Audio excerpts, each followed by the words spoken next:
ಪಶ್ಚಿಮ ಬಂಗಾಳದ ಆಡಳಿತ ಪಕ್ಷವಾದ ತೃಣಮೂಲ ಕಾಂಗ್ರೆಸ್ ವಿರುದ್ಧ ಅವಹೇಳನಕಾರಿ ಎಂದು ಪರಿಗಣಿಸುವ ಜಾಹೀರಾತುಗಳನ್ನು ನೀಡಿದ್ದಕ್ಕೆ ಭಾರತೀಯ ಜನತಾ ಪಕ್ಷವನ್ನು ಸೋಮವಾರ ಕಟುವಾಗಿ ಟೀಕಿಸಿದ ಸುಪ್ರೀಂ ಕೋರ್ಟ್ ಜಾಹೀರಾತುಗಳನ್ನು ಪ್ರಕಟಿಸಿದಂತೆ ಬಿಜೆಪಿಗೆ ಕಲ್ಕತ್ತಾ ಹೈಕೋರ್ಟ್ ನೀಡಿರುವ ಆದೇಶದಲ್ಲಿ ಮಧ್ಯಪ್ರವೇಶಿಸಲು ನಿರಾಕರಿಸಿದೆ. ನಾವು ಜಾಹೀರಾತುಗಳನ್ನು ನೋಡಿದ್ದೇವೆ.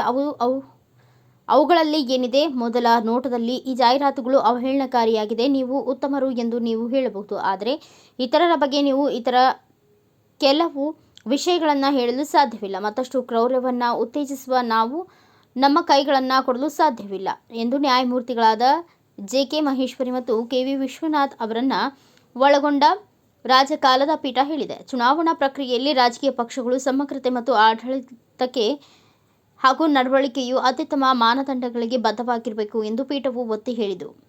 ಇದು ಮತದಾರರ ಹಿತದೃಷ್ಟಿಯಿಂದ ಆಗುವುದಿಲ್ಲ, ಇದು ಚರ್ಚೆಯನ್ನು ಕೆಡಿಸುತ್ತದೆ ಎಂದು ಬಿಜೆಪಿ ಪರ ಹಾಜರಾದ ಹಿರಿಯ ವಕೀಲ ಎಸ್.ಪಿ. ಪಟಾಲಿಯಾ ಅವರಿಗೆ ಕೋರ್ಟ್ ಹೇಳಿದೆ. ಕಲ್ಕತ್ತಾ ಹೈಕೋರ್ಟ್ನ ಏಕಸದಸ್ಯ ಪೀಠವು ಮೇ 20ರಂದು ನೀಡಿದ ತೀರ್ಪಿಗೆ ಪ್ರತಿಕ್ರಿಯೆಯಾಗಿ ನ್ಯಾಯಾಲಯದ ಹೇಳಿಕೆಗಳು ಬಂದವು. ಇದು ಲೋಕಸಭೆ ಚುನಾವಣೆಯ ಫಲಿತಾಂಶದ ದಿನವಾದ ಜೂನ್ 4ರವರೆಗೆ ಟಿಎಂಸಿ ಮತ್ತು ಅದರ ಕಾರ್ಯಕರ್ತರ ವಿರುದ್ಧ ಆರೋಪಗಳನ್ನು ಒಳಗೊಂಡು ಕೆಲವು ಜಾಹೀರಾತುಗಳನ್ನು ಪ್ರಕಟಿಸದಂತೆ ಬಿಜೆಪಿಯನ್ನು ನಿರ್ಬಂಧಿಸಿದೆ.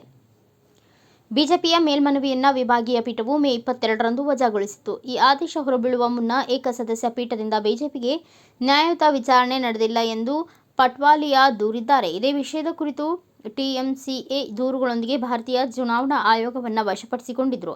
ಹೈಕೋರ್ಟ್ ಬಿಜೆಪಿಯ ವಾದವನ್ನು ಪರಿಗಣಿಸದೆ ಮಧ್ಯಂತರ ಹಂತದಲ್ಲಿ ಕಡ್ಡಾಯ ತಡೆಯಾಜ್ಞೆ ನೀಡಿದೆ ಎಂದು ಅವರು ಹೇಳಿದರು. ಮೇ 18ರಂದು ಇಸಿಐ ಬಿಜೆಪಿಗೆ ಶೋಕಾಸ್ ನೋಟಿಸ್ ನೀಡಿದ್ದು, ಮೇ 21ರ ಒಳಗೆ ಪ್ರತಿಕ್ರಿಯೆ ನೀಡುವಂತೆ ಪಟ್ವಾಲಿಯಾ ಹೇಳಿದ್ದಾರೆ. ಟಿಎಂಸಿ ಪದೇ ಪದೇ ದೂರು ನೀಡಿದರೂ ಕೇಂದ್ರ ಚುನಾವಣಾ ಆಯೋಗ ನಿಷ್ಕ್ರಿಯತೆಯನ್ನು ಹೈಕೋರ್ಟ್ ಆದೇಶವು ಎತ್ತಿ ತೋರಿಸಿದೆ ಎಂದು ಪೀಠವು ಗಮನ ಸೆಳೆದಿದೆ. ಆಯೋಗವು ಇಲ್ಲಿವರೆಗೂ ಏನು ಮಾಡಿದೆ? ಈ ಆದೇಶದ ನಂತರವೂ ಆಯೋಗ ಏನಾದರೂ ಮಾಡಿದೆಯೇ? ನಾವು ಏನನ್ನ ನೋಡುತ್ತಿಲ್ಲ ಎಂದು ಪೀಠವು ಪ್ರತಿಕ್ರಿಯಿಸಿ ಮೇ 4, 5, 10 ಮತ್ತು 12ರಂದು ಟಿಎಂಸಿ ಜಾಹೀರಾತುಗಳ ಬಗ್ಗೆ ಲಿಖಿತ ದೂರುಗಳನ್ನು ಸಲ್ಲಿಸಿದೆ. ಬಿಜೆಪಿಯು ಸುಪ್ರೀಂ ಕೋರ್ಟ್ನಲ್ಲಿ ಸಮಸ್ಯೆಯನ್ನು ಮುಂದಿಡಬಾರದು ಎಂದು ಪೀಠವು ಪಟ್ವಾಲಿಯಾಗೆ ಹೇಳಿದ ನಂತರ ಮೇ 22ರ ಆದೇಶದಲ್ಲಿ ವಿಭಾಗೀಯ ಪೀಠವು ಸೂಚಿಸಿದ ಕೋರ್ಸ್ ಅನ್ನು ಅನುಸರಿಸಲು ಸ್ವಾತಂತ್ರ್ಯದೊಂದಿಗೆ ಅರ್ಜಿಯನ್ನು ಹಿಂತೆಗೆದುಕೊಳ್ಳಲು ನಿರ್ಧರಿಸಿದ ಏಕ ನ್ಯಾಯಾಧೀಶರ ಆದೇಶವನ್ನು ಮರುಪರಿಶೀಲನೆ ಅಥವಾ ಮರುಪಡೆಯಲು ಬಿಜೆಪಿ ಕೋರಬಹುದು ಎಂದು ಹೈಕೋರ್ಟ್ ವಿಭಾಗೀಯ ಪೀಠ ಸೂಚಿಸಿದೆ.